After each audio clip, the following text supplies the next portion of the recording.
take your PTO.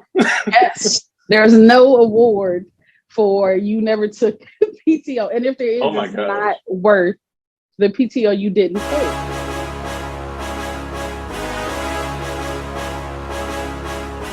Nyla Johnson is a professional. She works in tech. She works for one of the world's largest company, Amazon. And this show is not about Amazon. This is about her experience in human resources.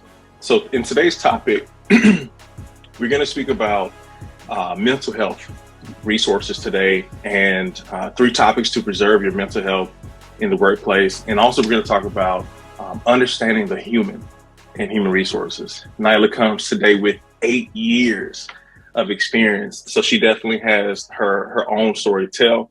But I'm going to do a brief introduction, and if she wants to add to it, she can. Nyla T. Johnson Martin, her pronouns are she and her, is a nomad wife, LGBTQIA plus member, BLM supporter, and a dog mom attempting to navigate the world while becoming the woman she's already wanted to be. Mental health and self-care are Nyla's utmost important topics, and she speaks to inspire others to be their authentic selves while reminding herself to do the same. Nyla, please introduce yourself outside of that. Just make it a little bit more personal. Well, that was beautiful. So I really like that. Thank you. I appreciate it. Yes, you hit it right on the nose. I have over 8 years of HR experience. Fortune 500 companies are included. I am currently at Amazon as an HR business partner. Although, like you said, of course, anything within this interview just reflects myself and not my employer. I concentrate on mental health and well-being and just taking care of ourselves. You can always, of course, find me. I have a blog just concentrating on mental health for everyone, but specifically geared to those in the Black and Brown communities, as well as LGBTQ plus communities, just because some resources lack in the area. So I'm happy to be here. Heard several episodes of your podcast, so I'm not going to fangirl on you, but I'm very excited that you invited me to be here. I remember when I first met you, and this was at the SHRM 2022 SHRM-22 conference in New Orleans or in Nolans, depending on, how you say it. And I think we were watching some magic show or something like that. This booth. Guys, if you've never been to the SHRM conference, you have definitely got to go at least once. I'm going to do another video where I share my haul of all of my booth gifts and items that I took from all the booths, just to kind of show you, some of the companies that are there and some of the things that you get there for free. If you go, I mean, you're definitely paying for it because of the ticket, but if your employer will pay for it, absolutely, absolutely, 100%. But there was a booth that they were talking about. In fact, now I realize the booth had nothing to do with the magic show. Nothing at all. But the presenter was very captivating and blowing people's minds, and I kind of figured out what was going on. I mean, it's definitely an illusion, but we all participated, and we kind of just kind of stepped to the side and kind of recapped what was going on, and I was able to share my perspective. She was able to share her perspective. I think there was another person that was with us, and she was sharing her perspective, and her jaw was like touching the floor. She was like, oh my God, I cannot believe. And I was like, no, I mean, there's always little ways they do little things, and it was such a fun experience. But human resources, you tend to have moments of awe that will build up your character, build up your strength. Sometimes it will leave you a little cold toward the industry, and not necessarily towards human resources, but to the industry and working with employees, because sometimes just the worst possible cases, you get them on a regular basis, or sometimes of the best possible cases, you get them. But you always have to find your way to be present in human resources, because if not, you will lose your passion. And Nyla has 8 years, and I am coming up on 11 years this year. Which is I didn't even think about it. It's just you just kind of just go through it, and you're just like, all right, well, what am I doing today? Like, how can I focus on today? Because in your own experience, we're looking at you started as an HR assistant on the engagement team within human resources, people and culture assistant, which is an HR generalist in a sense. And then you went on to being a recruiter, then an intern. An intern HR manager. Make sure that's correct. Put some respect on that name. Regional HR generalist, which if you don't know, that's depending on the size of the organization, you may be broken up into regionals or regional leaders, and that means that she was responsible for an entire sector of the business. Human resources business partner, and that's where she is now. A lot of these titles mean not much. I'm not going to say nothing, but to the average person, they don't really know what these responsibilities are. My experience was very similar. I started out as an HR coordinator, then went to I started out in just customer service, and then migrated into HR with being an HR coordinator. Then I became a senior HR coordinator, then a big jump to HR project manager, which is an on-site manager at a staffing agency responsible for just a small group of people, 265 actually. I remember that. Then recruiter, then trainer, and then recruiter again, and then getting back into the HR generalist space, and then people operations manager, all within human resources. And it's so much at times. Absolutely. So much. But I think to the point of being human inside of human resources, how do you, because it is a job for us. Oftentimes people in HR only think about, all right, well, if you're dealing with HR, what do you think about? You're getting hired, hiring and firing. Or you're getting fired. Absolutely. Hiring and firing. There's so much more that happens in a regular day. Yes. If you can speak to that, what does your day look like? Oh, my day. Sometimes the good things like a gift and a curse. Sometimes it can look like anything, but I would say a typical day is definitely kind of staying on track, like what's going on in like my location, seeing what's happening, like what's next. It's more of a strategic role. So what do we need to do for retention or a compensation plan or market analysis? So I want to see what everyone else is kind of paying people in one area for a similar position, all working around retaining our great employees. I was going to say much more. If you ever work in HR or I guess any type of leadership position, it's a lot of putting out fires.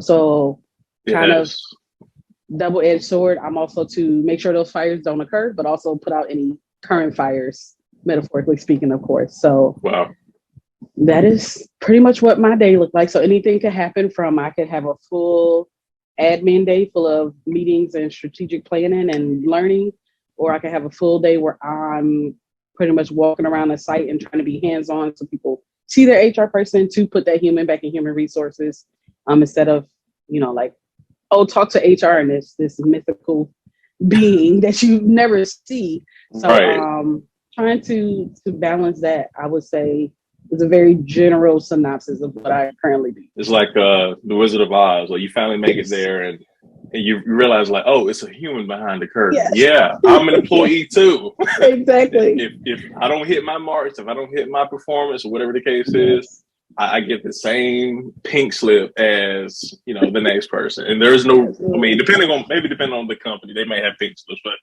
I don't think the pink slips anymore. I don't know, everyone tried to get away from it, but yes, still applies.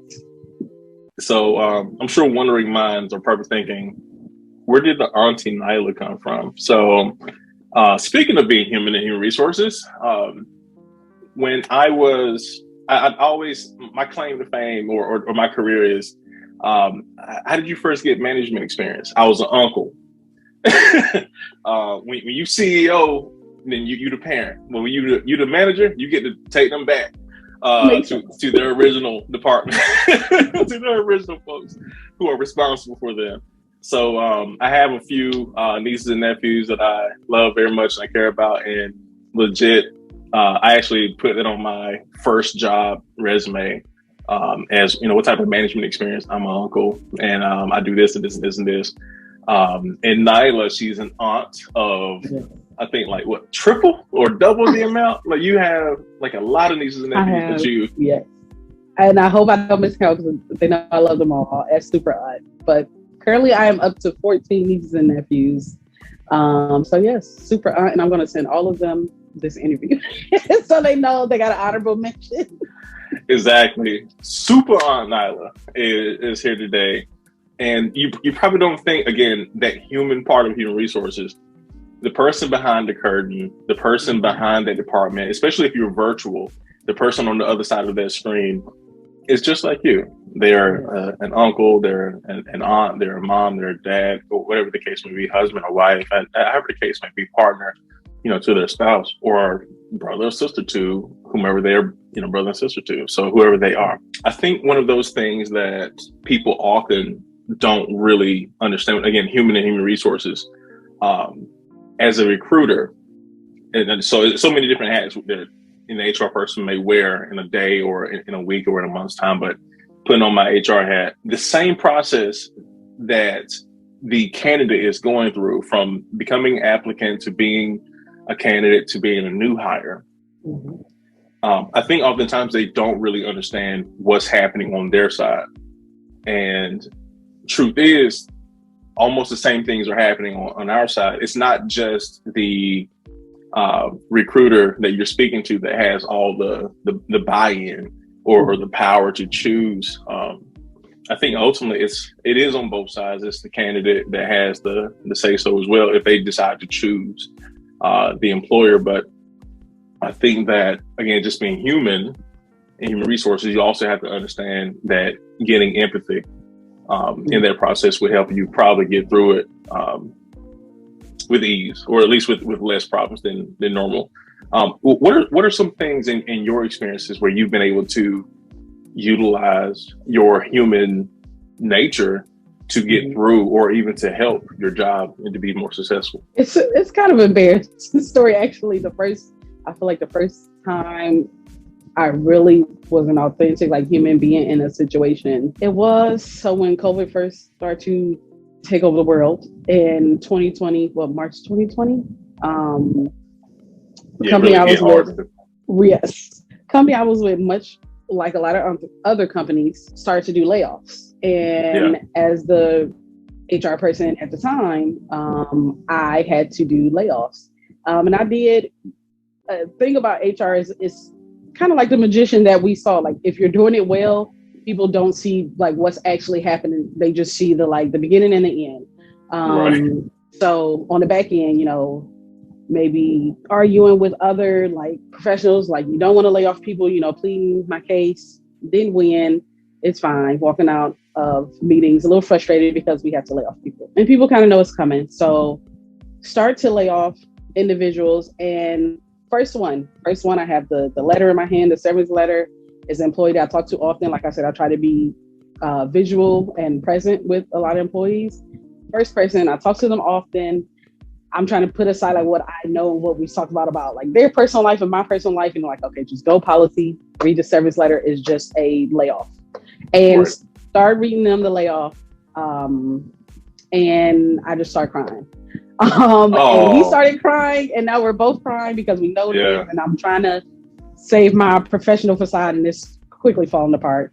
And another manager kind of took over, and I stepped out. And when I stepped out and all of that was done, the employee did come to me like, I understand that you take this very serious, and I know you didn't want this, so I appreciate you like crying with me and things of that sort. And so that really changed things for me.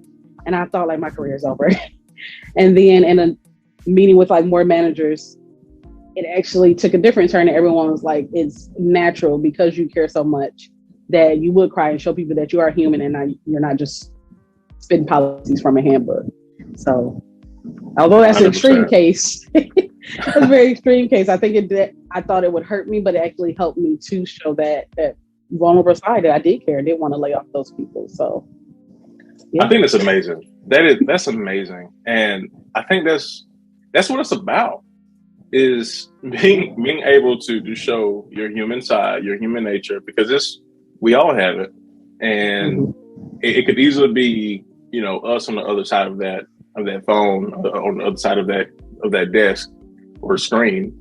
And I think that the fact that you care about your fellow humans, your fellow employees, your fellow teammates, that it began to really express that way. And I know I appreciate it. if I had somebody on the phone with me who was crying, you know, with me because they genuinely care about me being there and working there, and you know, your life is probably about to turn upside down, you know, in the next few moments or so. So no, I definitely respect that. Thank you. Because it seems very awkward. I was like, this is not going well, but it turned out well. Yeah, and I'm glad it did. I mean, seriously, because I think a lot of people again forget that, you know, when you're in human resources, you do care, and I think the moment you stop caring, like seriously, like, you know, in a major way, and the biggest issue is going to be, well, what do you do now? Like, how do you even continue now with your career? Because, I mean, seriously, you're just going to go down a spiral of not really being effective. You're not really caring about the people that you're working with. You're just taking orders from anyone, and a part of you just dies. Yeah. I mean, just to kind of speak to it directly without really being too, you know, I'm not trying to walk around it today because it's a serious thing. So I think this is actually a really great segue, because what does it take to care and to thrive in this type of environment where, again, you are human and very human things are coming at you at any given moment, especially when you're in human resources. You oftentimes get treated as the punching bag or the emotional dump where people may, and these are real things. I do not want to discount what people are feeling, but oftentimes people are coming to you to share their problems, not oftentimes the wins. And they can do that as well. I mean, this is a part of the performance management. There's so many different ways to share the positive, but more than likely it's the fires that we do get, or the tears, which is a part of the job. What are three ways that three options that you preserve your mental health in the workplace? Okay, so me personally, I do have three things I want to make sure that I follow and would love to share with anyone. I definitely think it helps. In summary, I definitely would say, I love that we're actually talking about this because you actually mentioned it earlier, but my first option to preserve mental health would be, interview is a two-way street. Interviewing is a two-way street. You are not only answering questions, but also asking questions and kind of filling out a company or place of employment to see if it's good for you. And the second thing would be setting boundaries. And I know we always hear set boundaries, but when I say set boundaries, I mean, know what you're willing to do. If you're willing to do some overtime, you work 40 hours, you'll do 45, and that's it. And you stick to that boundary. Or if you're doing no overtime because of your work-life balance, like, stick to those boundaries. And I would say the third thing would be to take your breaks. When I say take your breaks, I mean take your lunch breaks, or if you have 15-minute breaks, if you have vacation, sick time, mental health days, like, take those breaks. You do not have to earn those. Those are yours to take. And my bonus thing, I'll save my bonus one, depending on how much time we have. Okay. But yes, I have a bonus, a way to preserve mental health as well. Now I'm curious, and I know people are gonna want to know. So what is the bonus? The bonus is using your resources. And when I say use your resources, every place of employment has check your benefit package, see if there's an employee assistance program, discounts to you. It might be discounts for therapists, financial help, literally helping people buy homes, maybe getting homes. If it's an extreme case like finding a shelter, food assistance, childcare, I can go on and on. It could be a whole different segment, but these are things you already pay for. Things are already are available to you. Use those resources. Find your HR person or your benefits package. Find out what those are and use those. I couldn't agree more. And and if you're looking for the recap, she said, interviewing is a two-way street. Number 2, set boundaries. Number 3, take your breaks. And the 4th, which is the bonus, use your resources. Being human and human resources also means that you, as the employee, you also have resources. There's so many benefits that are just not taken advantage of fully. And it's not just about healthcare. Sometimes you may get parental care, or you may get parental assistance or daycare assistance, home buying assistance, as she just said, equity in the company. So many different ways depending on what was there. Oftentimes it may not, at a standard, it should be listed out by your human resources department. But I think sometimes if you connect with mentors or buddies or allies within your department or within your company, they may also be able to share some things that they do to utilize the resources. I will also want to speak to, you said take your breaks. Yes. Take those breaks. Take your PTO.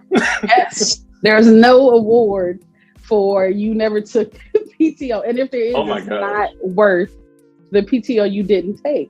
Like so many studies have shown, you are more productive after your break. And I know maybe, you have good intention and want to help, but take those breaks for yourself, your physical and mental health. And like, if you want to be more productive, get something done, take the break. It's okay. Please do. Please do. These are benefits that you have earned. And I know people who every year they roll over hundreds of hours that they didn't use, and sometimes they're just trying to collect, and that's that's fine. Makes sense. Mm-hmm. But I mean, essentially, I think that the thought may have came from when you were in grade school, and of course, if you miss days and you can't make up those days, you just end up taking bad marks, and you get an attendance award. But truth is, like, if you have PTO, take it. She said it the same way I would have said it. There is no reward for our. You did not. You took the most beatings today mentally, and you did not take your PTO. No, take your PTO. It's yours. Absolutely. So if people want to find you, because there's so much I do want to talk about, and I just want to make sure that I do share these things. If people want to find you to continue the conversation, she is available on LinkedIn at Nyla T. Johnson, and I will make sure to put this in the description.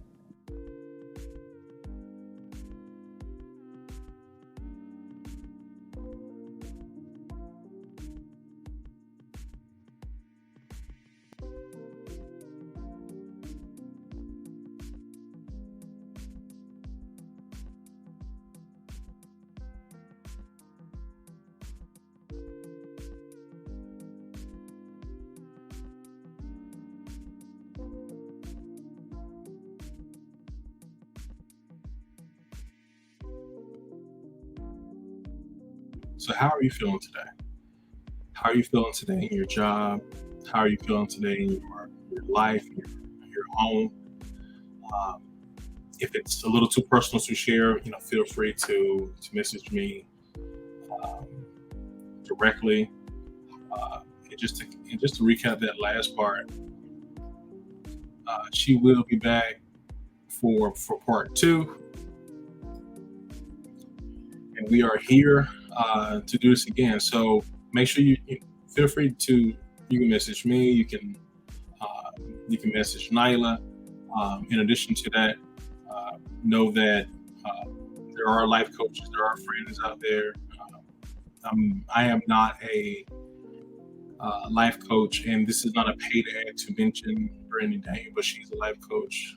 She's really good. So definitely connect with her, message her in the details. So All right. We will see you next time for part 2. And until then, you guys have a great day, and keep your mental health sharp. Okay.